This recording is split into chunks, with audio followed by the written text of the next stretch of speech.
like this kind of makes it very clear that Postgres is storing the raw JSON blob, right? Okay, so this is why recently the developers worked on something called JSONB. So JSONB is just a smarter way of storing JSON where it actually, I guess, process the JSON. So there's no white spaces, right? All the duplicate keys are kind of shrunken out. And the nice thing here is that you can actually run indices on it because it's actually processed. If you do have a valid use case for storing JSON, Postgres can do that too. I guess, yeah. Cool. So let's talk about scaling. Yeah. Can it store long text? Yeah. Yep. So let's talk about scaling Postgres. So this is, I guess, our main product at Moat. It's this basically called Moat Analytics, and what we do is we basically measure ads online, and we basically say like, was the ad actually visible on the page, and measure all these types of like metrics on top of it. So we're kind of like the trusted third party by both the advertiser and the publisher to say, hey, here's what actually happened. Because you want like a third party to do it, you don't want like one person to measure it, another person to measure it, because they might be biased, right? So we're that third party. So we measure ads from like Facebook and Twitter, we measure ads like on the Google Display Network, we measure ads everywhere. And yeah, so since we're on all these ads, we get a crap ton of data, and we also have a crap ton of columns, right? We're storing like hundreds of metrics for every single ad. So that is a very tough scaling problem. We scale, like we have to process billions and billions of events a day. To kind of give you an idea of like how we grew, it's got to the point that I think like a few months ago, like we hit like 35 billion rows that we had to store for our analytics database. Like about 500 million new metrics coming in a day. It was, it's a really tough scaling problem. So next I'm going to, I guess, talk to you guys a little bit about how we tackled a few of these problems. Before I really get into it, I'll talk to you about like how we kind of separated the problem out. So we separated out into basically these kind of three databases. One that we all name after buckets. So the first one is we call Elmo. So this is all recent data. Very easy to do. And then we have something called Marjorie, our trash heap. All of this, I guess Marjorie, the trash heap's the bucket that looks like trash. And where we store like a bunch of historical data, and we also have Frackles, which I'll get to in a bit, and we have something called Decanter, which is our database that connects to all the other databases. So I'm going to talk about Decanter first. There's this idea, there's this kind of like a feature that came out in Postgres a few years ago called a foreign data wrapper. So a foreign data wrapper allows your database to talk to another database. So let's say that you tell your database, hey, there's another database here that has these tables. And here's the password and the username to access that database.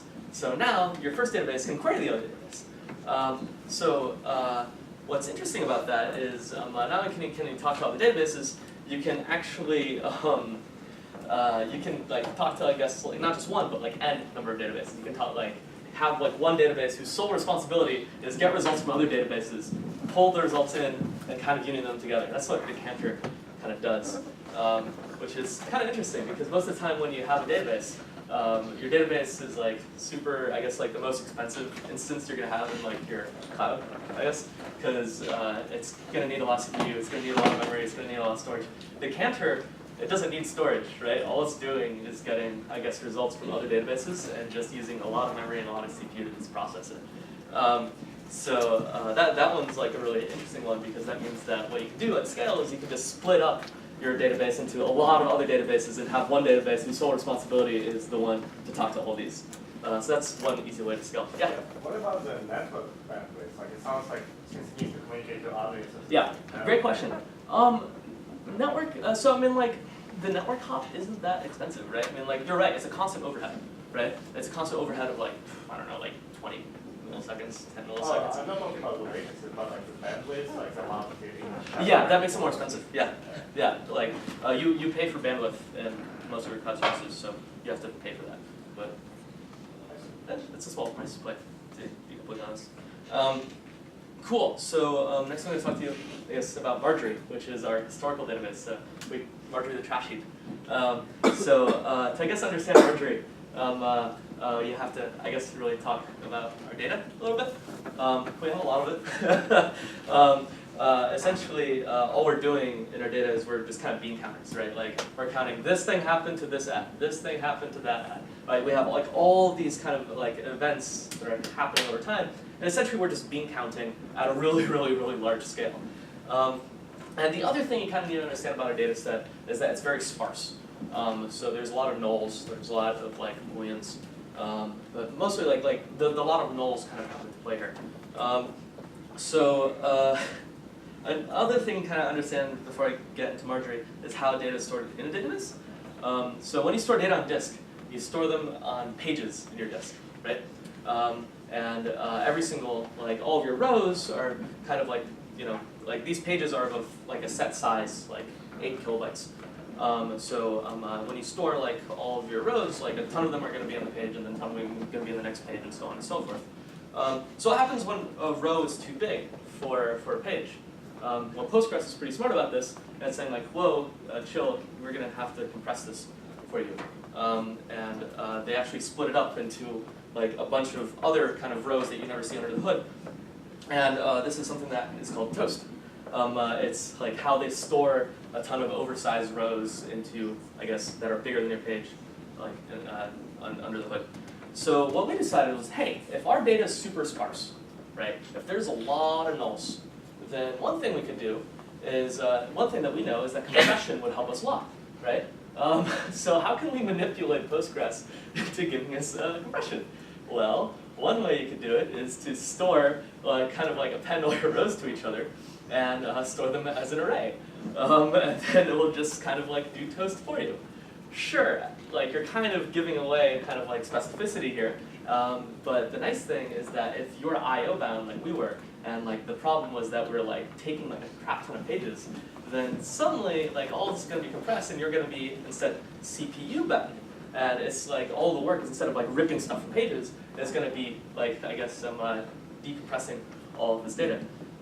So that's what we did for Marjorie, and it worked really well. It's kind of a hack, but it worked really well. We got like 8 to 10x compression, like a ton of our data got sped up by a lot. I'll show you like benchmarks about like how much it performs against Redshift, which is this like big data warehouse done by Amazon. Like it saved us a ton of money, like storage.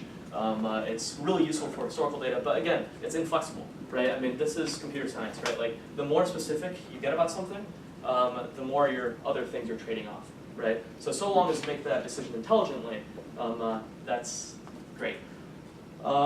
Cool. So here's like another kind of experimental database that we made. This one's really weird. It's called Frackles. Frackles, for all of you Mother fans, are, I guess, yeah, these guys. The goal of Frackles is Marjorie only stored like a few years worth of data.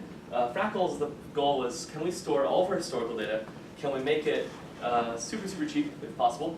Can we need to support a lot of concurrency?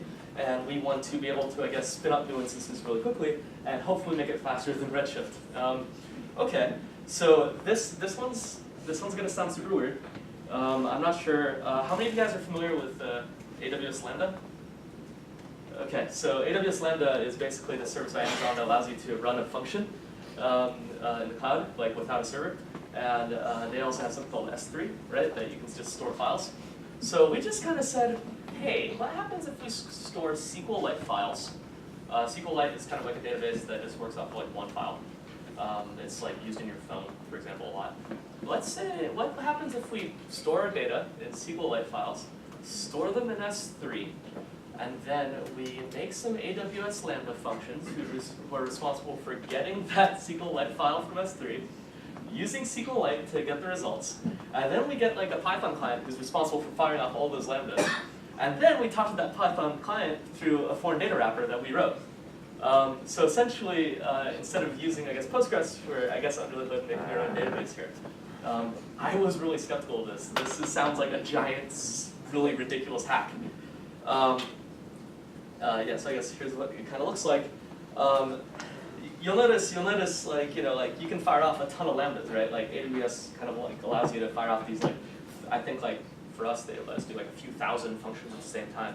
So Yeah, it actually worked really well. We don't, like for certain kinds of queries, we got like surprisingly really great performance off of it.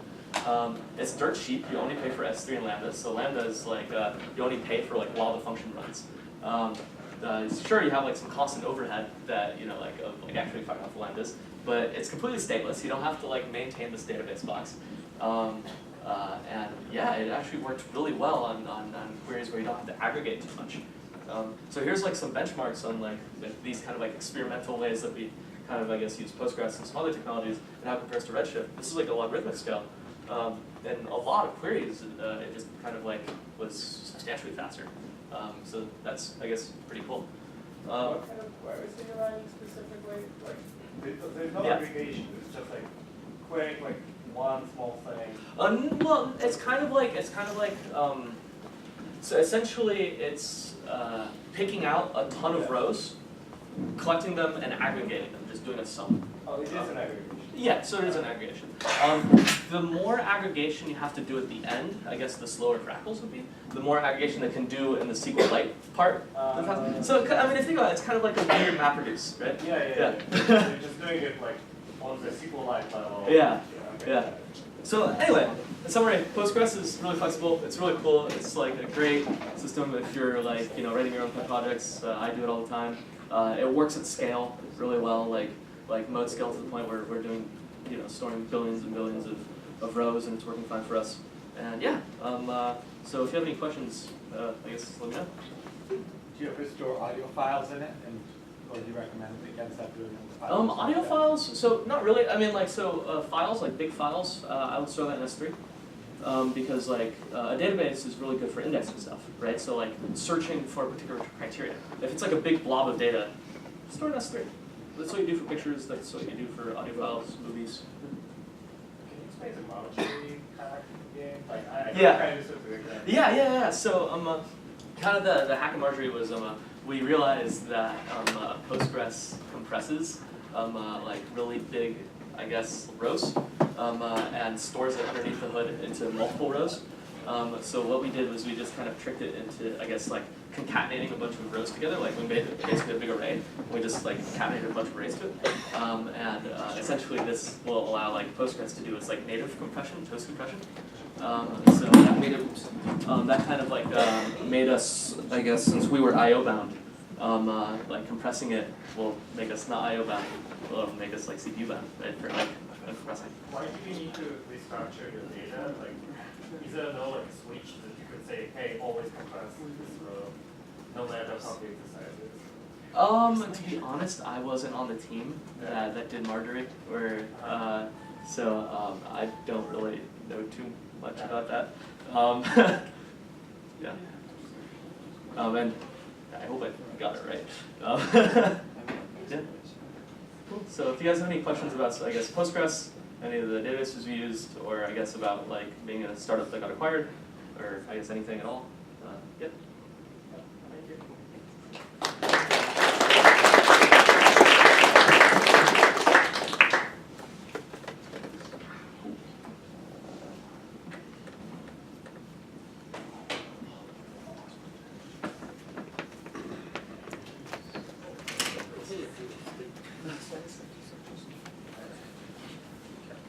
I think we'll take half an hour break, and you can ask Patrick any questions if you have any, and then we'll start the next lecture. We can do less than half an hour too. I can do less than half an hour, depending how many questions you have for Patrick.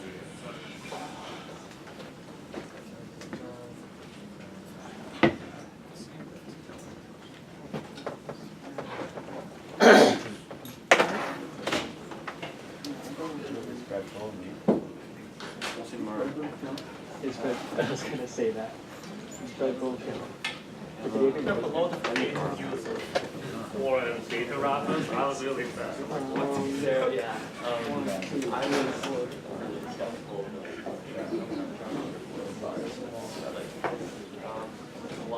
In the meantime, we're gonna do raffle handouts. I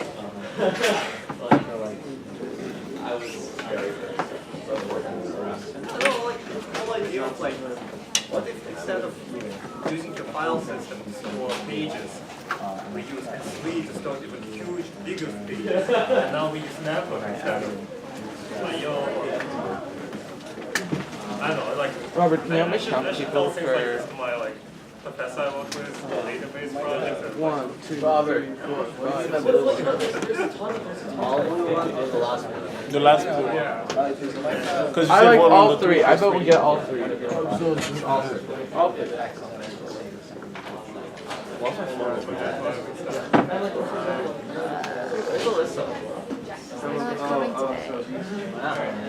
Aaron converts her. Aaron. Yeah. Feels like it's. I said no such thing. Basically, you like leave yourself up in the abstraction level, like this, taking grab as cache. Like that's what your distance cache. Like a huge grab. Right. I guess like